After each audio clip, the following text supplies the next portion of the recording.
Hello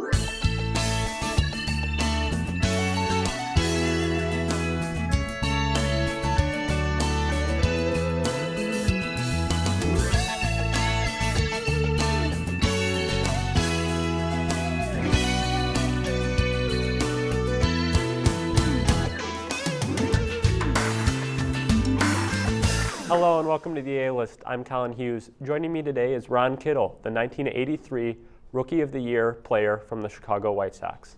Glad to be here. Appreciate the invitation and nice little studio. Yeah, I know. It's new. Looks nice. All right, so let's start it off with how you got into playing baseball. Been playing since I was 5 years old. My dad helped build a baseball field across the street, so I was the kid that chased the foul balls, turned the ball in for a popsicle, and I kept seeing my older brother and his friends play, and I always thought I could do it. So I just hung out. I was at the baseball field probably 15 hours a day, learning how to cut the grass, manicure it, and just became pretty good after a while from Little League on up. So I've been pretty much playing my whole life. Okay, so how was your time with the White Sox? I started my career with the Dodgers organization, and I broke my neck my first game, and I was paralyzed out of baseball. The doctor said I'll never walk again or play any sports. So, but I had a mean dad who basically had no compassion. It was tough love, and he got me back into playing baseball again. I went ironworking, got stronger. 170-pound kid went up to 245 pounds. And the White Sox gave me an opportunity to play, and it was a great career. It was a lot of fun, made some great friends, and it's just super competitive, and that's what I liked about it the most. Right. So how did you end up breaking your neck in playing baseball? Well, the first game I played, I hit a double. Slid across the plate. The now manager of the California Angels is Mike Scioscia. Hits a single, I score. The catcher jumped for a late throw and landed on me when I was getting up, and they took me out on a stretcher. So it was almost a month before I was able to move. My neck never hurt me, everything else did, but I got to the point where I was able to walk, play a little bit at a time, but soon my career was over. It was just too much pain all the time, and was never diagnosed until almost a year later. And I had 3 crushed vertebrae and a cracked spinal cord, so they put the screws in my head, the halo, did surgery, piece of hip bone, and people say to this day I still have screws in my head, but it gave me an opportunity to get back in the game I love.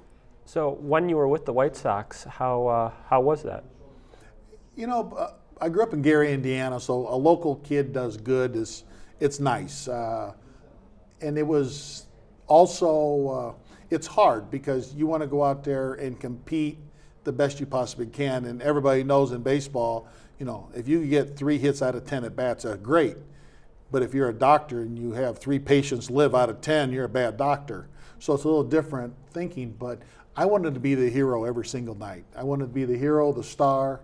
And everybody knows you're going to be the GOAT more than you are the hero. But the pressure, the playing in front of my family and friends, that's pretty cool. Very cool. So what was your life like before the White Sox and before the Dodgers? Just like a normal high school student, much as you. I love going to school. Didn't pay attention much. I wish I did. But I always got great grades. I was one of those kids that if I heard something spoken to me, I had it memorized in my head, as I do to this day. If I had to read it, I just hated reading. My joke is I'm the only guy that wrote a book that never read a book, and now I'm working on book 2. But I still keep in touch with 15 of my past teachers. They're some of my best friends. I go to breakfast and lunch with them. I take them to the ball games, and they always say I was a good student, and they might be thinking about the wrong kid, but I had a lot of fun, a lot of classmates I still keep in touch with. So let's talk about your book. What did you write that, and what was it about? In 2005, I was asked to write a book, Ron Kittle's Tales from the White Sox Dugouts, explaining how I got started, my charity work, my involvement with the community. I have a cancer charity that I've done for 26 years. We've raised $2.3 million, which is pretty cool. And I'm the guy that writes the letters, licks the stamps, and does the mailing. But it's it's a lot of work to write a book because you have to do background check on everything, make sure it's valid, it's not fictitious.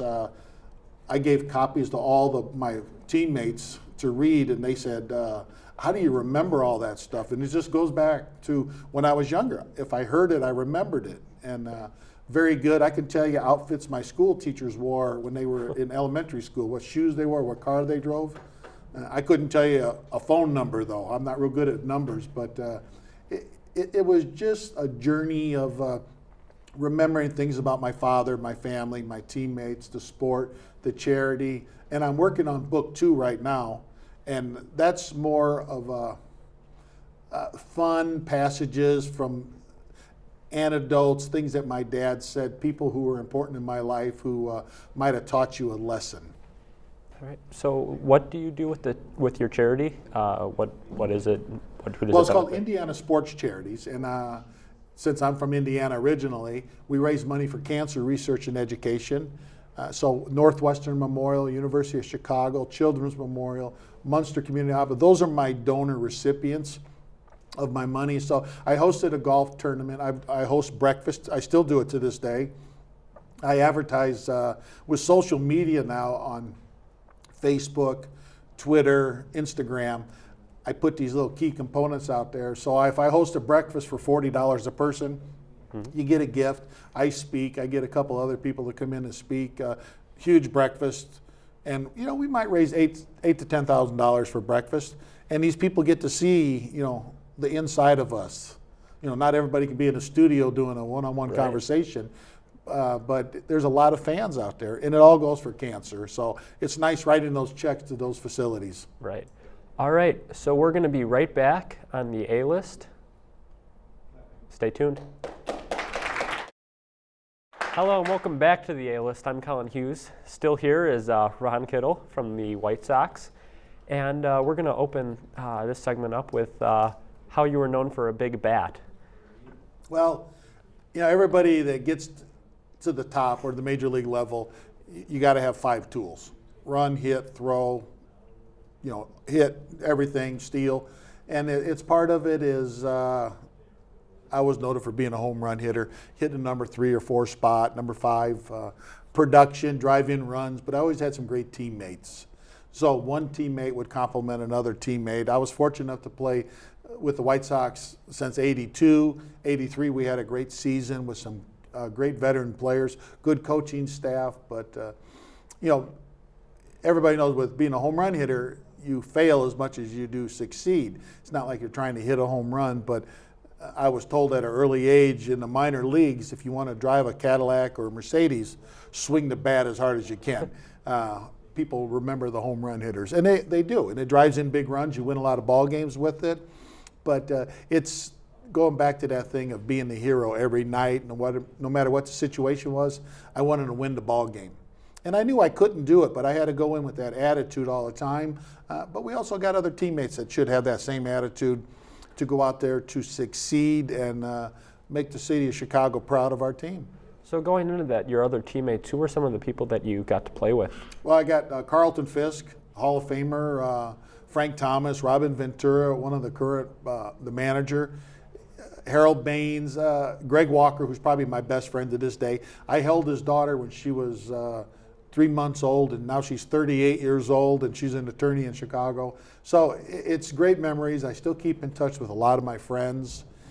But when I go to the ballpark, as I currently work for the Chicago White Sox, I am an ambassador. I get to tour with corporate sponsorships. I get to go eat in the nice restaurants, drink the nice wines, and pass on messages to people who, sometimes you're working so hard you forget how to enjoy your life.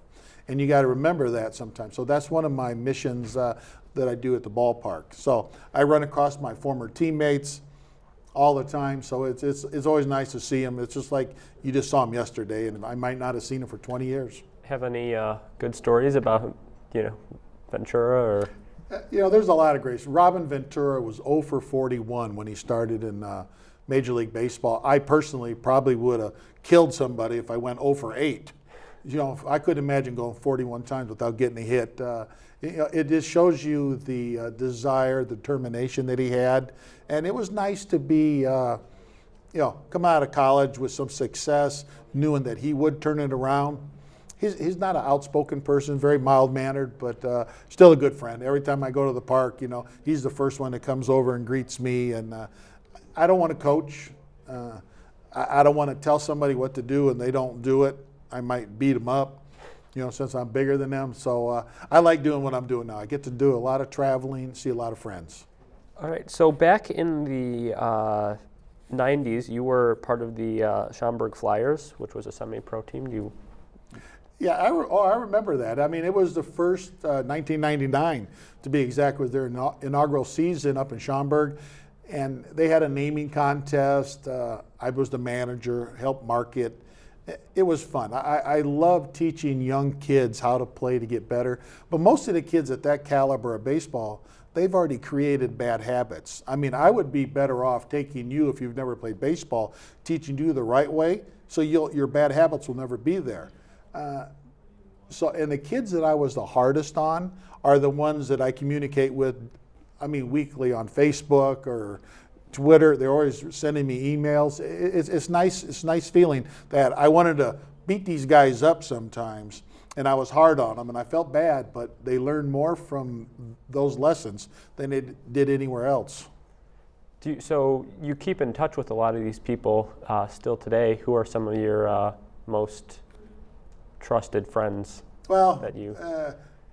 My friends are my family. There's a few other ones. As the minor league players, some guys I've even made cry before. They want me to be their best man at their wedding. One guy named his son after me. I mean, that's a pretty strong honor right there, and they don't need to. Right now I take care of my little dog Harley, who's partially paralyzed. That's the only one I really like, and I like my dog better than my kids, and they know that. But you're going to meet a lot of people in your lifetime, and I tell this to my son and my daughter. I said, you may not even have met your best friends yet, so you be open to everything. You listen, absorb as much as you can, and get an education and make some money, and you can do some fun things in life. All right, so let's talk about some of your records now. So you have the most roofed balls at the Old Comiskey Park. The old stadium, Babe Ruth hit the first home run on top of the roof. I hit the last one. I finished with 7.